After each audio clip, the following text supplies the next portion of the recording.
Night party முடிஞ்சு heroine வீட்டுக்கு போகும்போது எதிர் வீட்டு பையனோட ஃப்ரெண்டும் கூட போகிறத பார்த்த உடனே பொறாமையெல்லாம் ஃப்ரெண்டை பார்க்கறதுக்காக அந்த வீட்டுக்கு போனாங்க. நிறைய வித்தியாசமான பொருள் எல்லாம் பார்க்குறான். அந்த வீட்டுக்கு எக்கச்சக்க பேர் வந்துட்டு போகிறாங்க. போதை பொருள்லாம் வருதுன்னு தெரிஞ்ச உடனே எனக்கு சந்தேகம் வருது. ஃப்ரெண்டு கிட்ட சொல்லி நம்ப மாட்டான். ஒரு நாள் ஹீரோயினை ஃபாலோ பண்ணிகிட்டே போயிட்டு இருக்கான். அப்போ ஒரு கடத்தல் கும்பல் வந்து ஹீரோயின் மேலே ஊசியை குத்தி அவளை ஆட்டோவில் வச்சு தூக்கிட்டு போகிறத பார்த்துட்டு இவனும் பின்னாடியே ஃபாலோ பண்ணுறான்.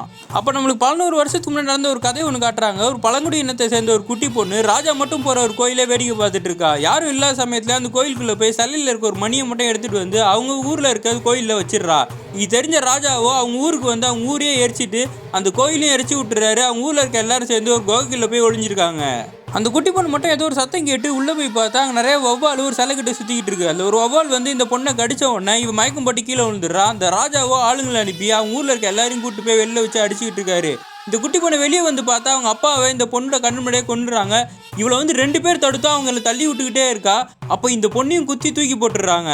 அப்போ அந்த குட்டி பொண்ணு மறுபடியும் உயிரோட வந்து அடித்த ஒருத்தனோட ரத்தத்தை குடிச்சிடுறா. சுற்றி இருக்க எல்லாரும் பார்த்து காளியம்மான்னு சொல்கிறாங்க. சில பேர் ரத்த காட்டேரின்னு சொல்லி பயந்துக்கிட்டு இருக்காங்க. அந்த பொண்ணு கண்ணு முன்னாடியே அவங்க அம்மாவை கொன்ன உடனே ஒருத்தர் விடாமல் எல்லாரையும் கொண்டுட்டு அந்த பொண்ணு அந்த ஊரை விட்டே ஓடி வந்துடா. பல 100 வருஷமாக அந்த பொண்ணு யார் கண்ணிலையும் படாமல் இப்போ அந்த பொண்ணை தான் இந்த கடத்தல் கும்பல் கடத்திட்டு போய் வச்சிருக்கானுங்க. மயக்கத்துலேருந்து கண் முழிச்ச ஹீரோயின் அவளோட ரத்த காட்டேரி பவரை வச்சு சுற்றி இருக்க எல்லாரோட ரத்தத்தையும் குடிச்சு எல்லாருமே கொண்டுடுறா. இதை பார்த்துட்டு இருந்த அந்த எதிர் வீட்டு பையனை மயக்கம் போட்டு கீழே விழுந்துடுறான். அந்த பையனையும் கூப்பிட்டுக்கிட்டு அந்த டெட் பாடியெல்லாம் எடுத்துகிட்டு போய் ஒரு ஆசிட் ஃபேக்ட்ரியில் வச்சு எரிச்சிடுறா.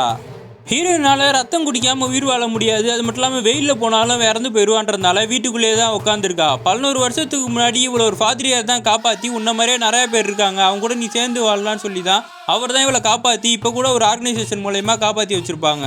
ஹீரோயின் கொலை பண்ணி போட்ட அந்த கடத்தல் கும்பலுக்கும் அந்த வில்லன் போலீஸ்க்கும் லிங்க் இருக்கிறதுனால அவங்கள இவன் தேடிக்கிட்டு இருக்கான். ஒரு க்ளூ மூலயமா ஹீரோயின் தான் அவங்களை கொலை பண்ணியிருக்கான்னு தெரிஞ்ச உடனே ஹீரோயினோட அப்பார்ட்மெண்ட்டுக்கு வந்து தேடிட்டு இருக்கான். அப்போ ஹீரோயின் வந்துடுறா. நீ சாதாரண மனுஷி கிடையாது, உடம்புக்குள்ள வேற ஏதோ இருக்குது, என்னன்னு சொல்லுன்னும் போது நீ ஒழுங்காக இங்கேருந்து போன மிரட்டி பார்க்குறா. அவன் சொல்லியும் கேட்காம கன் எடுத்து நீட்டும் போது ஹீரோயினும் அவன் கையை பிடிச்சி கடிச்சிடுறா. அப்போ இந்த எதிர் வீட்டு பையன் வந்து தடுத்துடுறான். போலீஸை கொண்டா நமக்கு தான் பிரச்சனைன்னு சொல்லி. இந்த கேப்பில் இந்த போலீஸ் வீட்டிலேருந்து எகிரி குச்சி ஓடி போயிடுறான். அவன் சுட்டதில்லை, அந்த எதிர் வீட்டு பையனுக்கு மேலே மட்டும் குண்டு பட்டுருது. அவனை தூக்கிட்டு ஹாஸ்பிட்டலுக்கு ஓடுறாங்க. இன்னொரு பக்கம் இவனை கடிச்சதுனால இவன் உடம்புலேயே அந்த ரத்த காட்டேரியோட பவர் இருக்க மாதிரி மாறுதல்லாம் அடைஞ்சிக்கிட்டு இருக்கான்.